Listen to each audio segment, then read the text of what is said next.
Tenth के mathematics में chapter हो गया surface area and volume.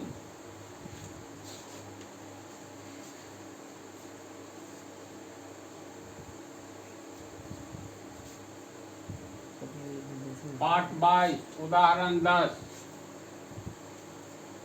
Vyas 1 centimetre वाली 8 सेंटीमीटर लंबी तांबे की एक छड़ को एक समान चौड़ाई वाले 18 मीटर लंबे एक तार के रूप में खींचा जाता है। तार की मोटाई ज्ञात कीजिए। देखो, मान लो, कल्पना करो ये तार है, इसका मोटाई जो है ना व्यास होता है, समझा? तो जैसे एक तांबा का तार है 1 सेंटीमीटर व्यास, 1 सेंटीमीटर वाली और 8 सेंटीमीटर लंबी।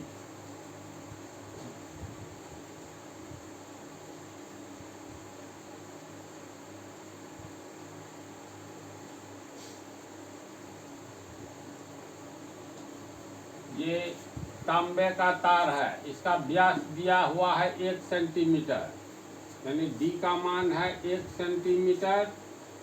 इसीलिए आर बराबर कितना होगा? व्यास का आधा होता है 1/2 सेंटीमीटर। 1/2 का मतलब 0.5 सेंटीमीटर। लंबाई दिया है 8 सेंटीमीटर। लंबाई का मतलब हो गया हाइट। ये एच का मान है, एच बराबर 8 सेंटीमीटर।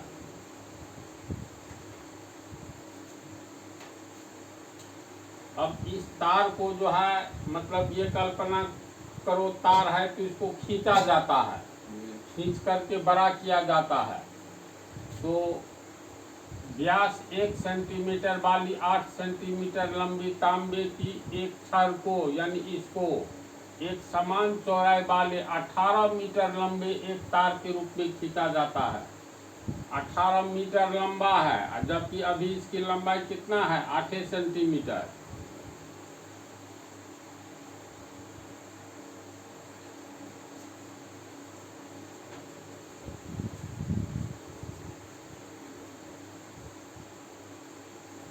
मान लो इसको दोनों ओर से खींच करके इतना लंबा कर दिया गया, तो इसका लंबाई दिया है 18 मीटर लंबा। तो ये सेंटीमीटर में है, तो 18 मीटर का अर्थ हो गया, सेंटीमीटर में बदलेंगे तो 1 मीटर कितना होता है? 100 सेंटीमीटर।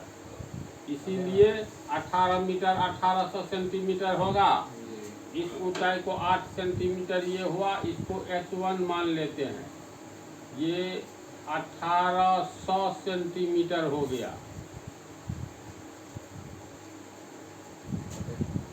तार की मोटाई ज्ञात कीजिए। इस तार जिसको खींच करके लंबा बनाया गया है, इसकी मोटाई, मोटाई का अर्थ हुआ डायमीटर ज्ञात करना है। इसके डायमीटर को D1 मान लो, ये ज्ञात करना है। D1 का अर्थ हुआ, D1 जो भी हो R1, इसके त्रिज्या को मान लेंगे तो R1, D1 का आधा, व्यास का आधा इतना होगा। ये R1 ज्ञात करना है। तो तार को हम लोग जितना भी लंबा खींच ले, दोनों का आयतन तो हर हाल में समान होगा ना। तो इसका आयतन बराबर इसका आयतन होगा।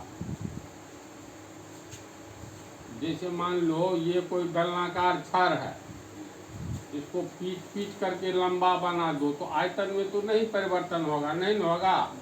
इस टाइप का हिसाब पढ़े भी हो। कोई मान लो मिट्टी का गोला ले लो, इसको छोटा छोटा बना लो, 4 ठो, तो सबको मिलाएंगे तो फिर इतना बड़ा हो जाएगा, यानी चारों का आयतन बराबर इसका आयतन। किसी भी मोटे तार को हम लोग खींचेंगे, लंबाई जो भी बढ़ जाए, लेकिन दोनों का आयतन समान होगा। तो हम लोग लिख सकते हैं तांबे के छड़ का पहले वाला आयतन, यानी इसको, तो चलो मान लेते हैं ये देते हैं पहला छड़। ये खींचे जाने के बाद का छड़, यानी छड़ का बदला हुआ रूप, तो लिख देते हैं बदला हुआ छड़।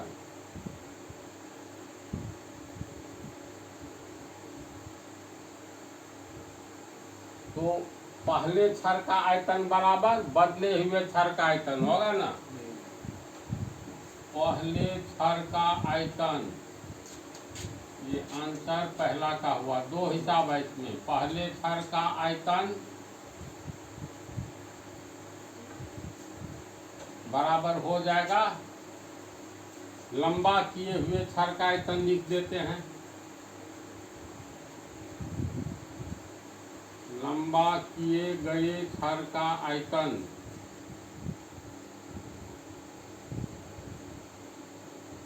छड़ का आयतन कितना होगा? क्योंकि ये बेलनाकार आकृति है तो बेलन का आयतन होता है पाई आर स्क्वायर। इसका आर सिर्फ आर है, पाई आर स्क्वायर एच बराबर इसका आयतन हो जाएगा। तो इसका पाई आर का आर हम लोग R1 माने हैं, पाई R1 स्क्वायर, और ऊंचाई H1 माने हैं, H1। तो ये हो गया पाई आर स्क्वायर एच बराबर R1 स्क्वायर H1 बटा ये पाई है। ये पाई यहाँ आया तो पाई पाई कट गया जी। आर का मान कितना है? 0.5 cm। तो 0.5 cm गुने 0.5 cm। ऊंचाई दिया हुआ है 8 cm। इसका वैल्यू दे दिए बराबर R1 का मान निकालना है तो R1 स्क्वायर H1 का मान 1800 सेंटीमीटर है। अब ये तो एक इक्वेशन हो गया जी। इसको हम लोग हल करेंगे तो R1 स्क्वायर रहने देंगे, बराबर के पहले इतना है तो ये टर्म नीचे आ जाएगा। R1 स्क्वायर बराबर 0.5 cm गुने 0.5 cm गुने 8 cm। ये 18 से नीचे आ जाएगा 1800 cm। एक ठो cm कट गया। ये हो गया तुमको 5 25 को 8 से गुना करेंगे 200। दशमलव आएगा 1 1 2 अंक के पहले, यानी यहाँ पर आएगा दशमलव बटा 1800। cm को गुना करेंगे cm स्क्वायर, दशमलव के बाद 0 खत्म हो गया। इस तरह R1 स्क्वायर बराबर आया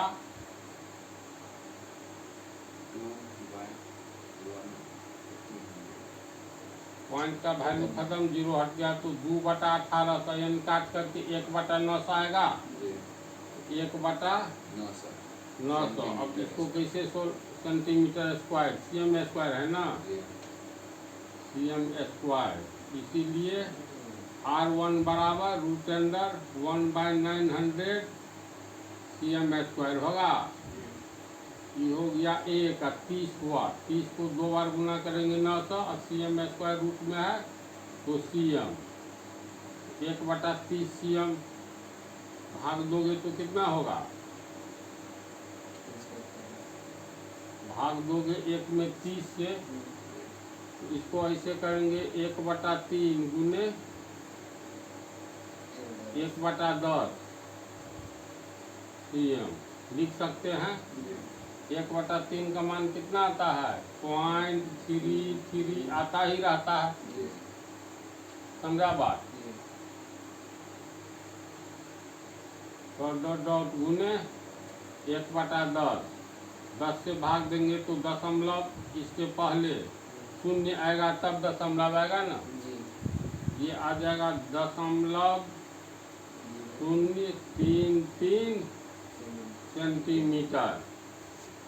तो इतना R1 इतना वैल्यू आया, यानी 0.033 सेंटीमीटर मोटा तार बनेगा। समझा इसको? इसमें देखो त्रिज्या निकला है, त्रिज्या निकला है R1 बराबर 0.033 cm, 0.033 cm। हम लोग को मोटाई निकालना है। मोटाई का शुरू में ही बतलाए, इसकी मोटाई का अर्थ हुआ व्यास। तो व्यास बराबर कितना होगा, दुगुना होगा, इसीलिए डी बराबर 2 से गुना कर दो, 33 cm, ये हो जाएगा 66 दशमलव 3 अंक के बाद दशमलव, इतना cm हो जाएगा मोटाई। ये हुआ आंसर। ये उदाहरण 11, पानी से पूरी भरी हुई एक अर्धगोलाकार टंकी को एक पाइप द्वारा 25/7 लीटर प्रति सेकंड की दर से खाली किया जाता है। यदि टंकी का व्यास 3 मीटर है तो वह कितने समय में आधी खाली हो जाएगा।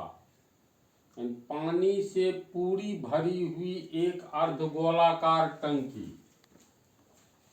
यहीं तक अगर आते हैं तो पानी से पूरी भरी हुई एक अर्धगोलाकार टंकी है, तो चलो ये हो गया तुमको पानी से भरी हुई एक अर्धगोलाकार टंकी।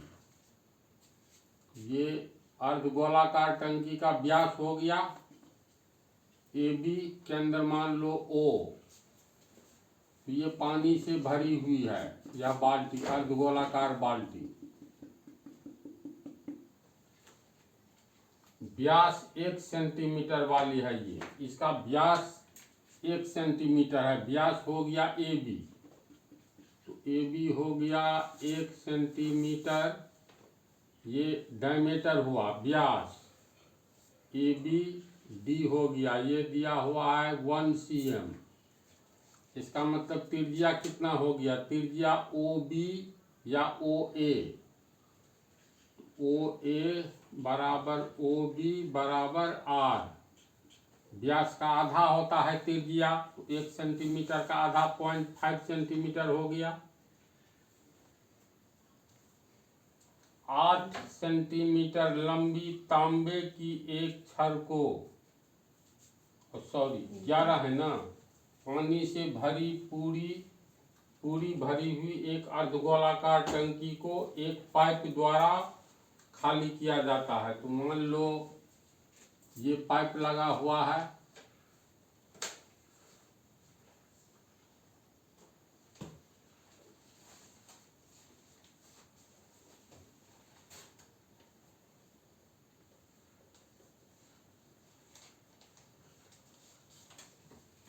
इसको इस पाइप के द्वारा खाली किया जाता है।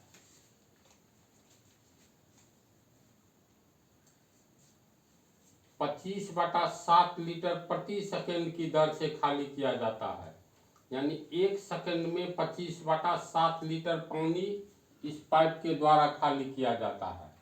यानी प्रश्न से 1 सेकंड में, ऐसे सेकंड हो गया, 1 सेकंड में पाइप द्वारा कितना खाली किया जाता है, तो 25/7 लीटर। 1 सेकंड में पाइप द्वारा 25/7 लीटर खाली किया जाता है।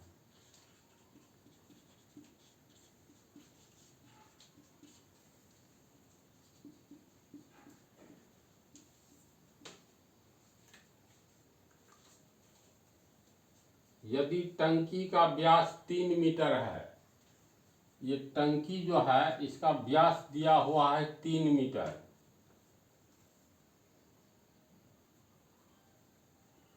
तो वह कितने समय में आधी खाली हो जाएगा। क्वेश्चन को एक बार फिर देखो, पानी से पूरी भरी हुई एक अर्धगोलाकार टंकी को एक पाइप द्वारा खाली किया जाता है, तो प्रति सेकंड 25/7 लीटर की रफ्तार से खाली किया जाता है। यदि टंकी का व्यास 3 मीटर हो, तो ये डाटा उल्टा हो गया। टंकी का व्यास जो है ये है टंकी, समझा, जो अर्धगोलाकार टंकी है इसका व्यास दिया हुआ है 3 मीटर। हम दुर्भाग्य ऊपर का डाटा लिख लिए, AB बराबर 3 मीटर है, तो व्यास हो गया 3 मीटर का आधा, 1.5 मीटर, 1.5 मीटर। तो वह कितने समय में आधा खाली होगा, तो इसमें पानी है कितना, तो ये अर्ध गोलाकार टंकी का आयतन निकाल लेंगे। अर्ध गोलाकार टंकी का आयतन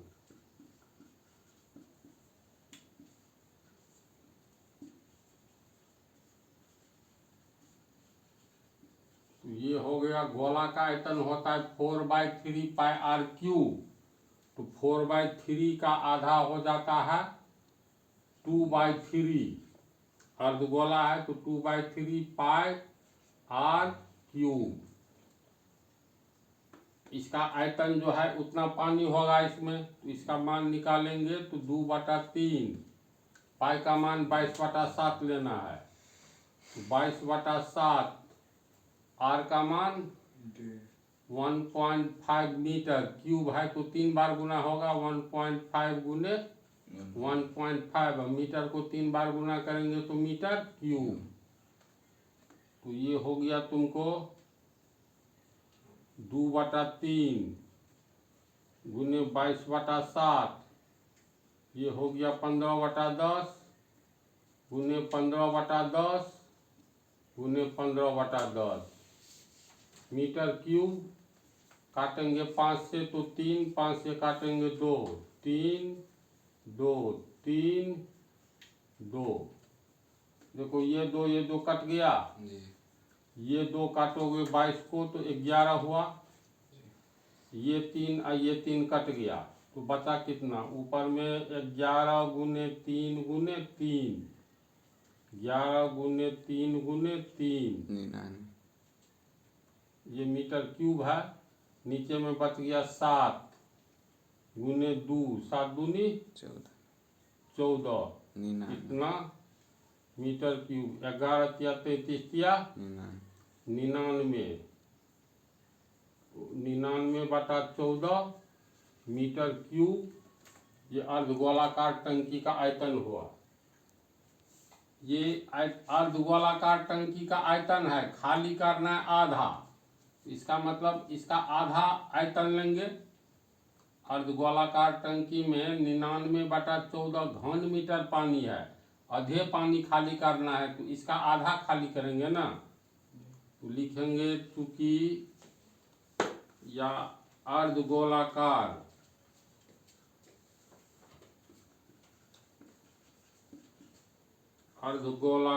टंकी का आधा आयतन ही खाली करना है, तो आधा आयतन में हो गया, इसमें 2 से भाग दे देंगे, पूरा आयतन इतना है, तो आधा आयतन का अर्थ हुआ 99/14, 1/2 से गुना कर देंगे, आधा हो गया ना मीटर क्यूब। ये खाली किया जाने वाला भाग है, तो ये हो गया अंत में 99/28 मीटर क्यूब। प्रश्न में ये दिया हुआ है जो 25/7 लीटर प्रति सेकंड खाली करता है, तो ये कितना आधा पानी जो है खाली होगा, कितना लीटर है, लीटर में बदलना होगा। तो लीटर की परिभाषा होती है 1000 घन सेंटीमीटर, यानी cm³ बराबर 1 लीटर होता है। पहले भी बतला दिए हैं, तो इसको हम लोग क्या कर सकते हैं, 1000 को देखो लिख सकते हैं 10 सेंटीमीटर गुने 10 सेंटीमीटर गुने 10 सेंटीमीटर, तीनों को गुना करेंगे तो 1000 घन सेंटीमीटर बराबर 1 लीटर। यहाँ मीटर में दिया है 25/7 लीटर, मीटर क्यूब है, तो 10 सेंटीमीटर बराबर कितना मीटर होगा, तो 1/10 मीटर, 100 से भाग दे देंगे, ये हो गया 10/100 मीटर गुने 10/100 मीटर गुने 10/100 मीटर बराबर 1 लीटर। काटोगे 1 0 1 0 हट गया, 1 0 1 0 हट गया, यहाँ भी 1 0 1 0 हटा दो, ऊपर में 1 1 1 1 1 1, यानी ये हो गया 1/10 गुने 10 गुने 10 1000, 1/1000 मीटर गुने मीटर यानी मीटर क्यूब बराबर 1 लीटर हुआ। तो इसको याद मतलब अलग से लिख लेते हैं। 1/1000 मीटर क्यूब बराबर 1 लीटर।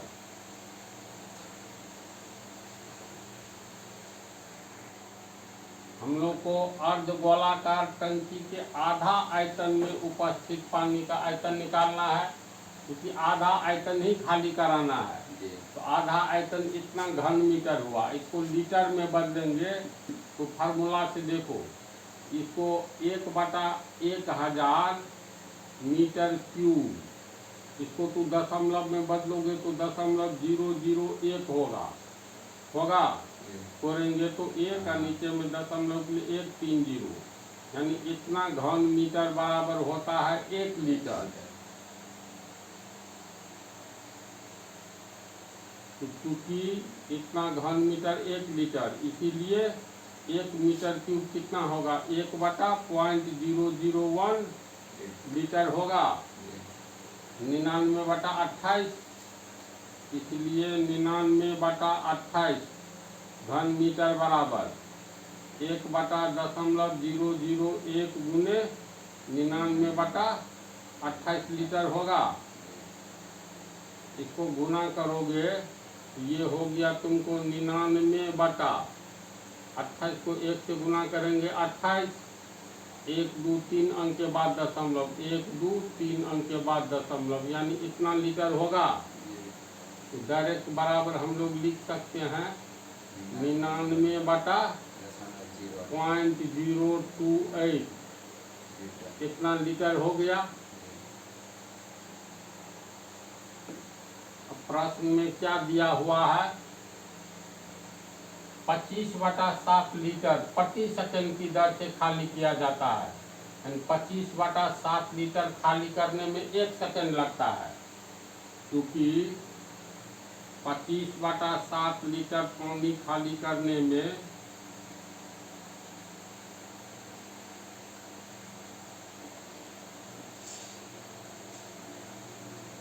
प्रति सेकंड यानी 1 सेकंड लगता है। इसीलिए 1 लीटर खाली करने में कितना होगा बोलो। एक नियम से दायां ऊपर बायां नीचे, 25/7 7 ऊपर चला जाएगा, इतना सेकंड लगेगा। इसीलिए कितना लीटर पानी है 99/0.208 लीटर पानी। तो 7/25 गुने 99/028 सेकेंड लगेगा। इसको गुना भाग करके कितना होगा ये कैलकुलेट करो। इसको गुना करोगे तो 693, नीचे वाला को गुना करोगे तो 0.7, इतना सेकंड हुआ। इसको मिनट में गुना करेंगे 60 से भागा दे देंगे तो अंतिम में तुमको 990 सेकंड आएगा। इसको भाग देने पर 990 सेकंड, 990 सेकंड में 60 से भाग दोगे तो 16.5 मिनट, यानी 16.5 मिनट। इसका अर्थ है आंसर कितना हो गया 16.5 मिनट, 16.5 मिनट। ये सब फुल क्वेश्चन है, कैलकुलेशन में कोई मिस्टेक नहीं होना चाहिए, इसी को बार बार याद रखना है। अब अगले पार्ट में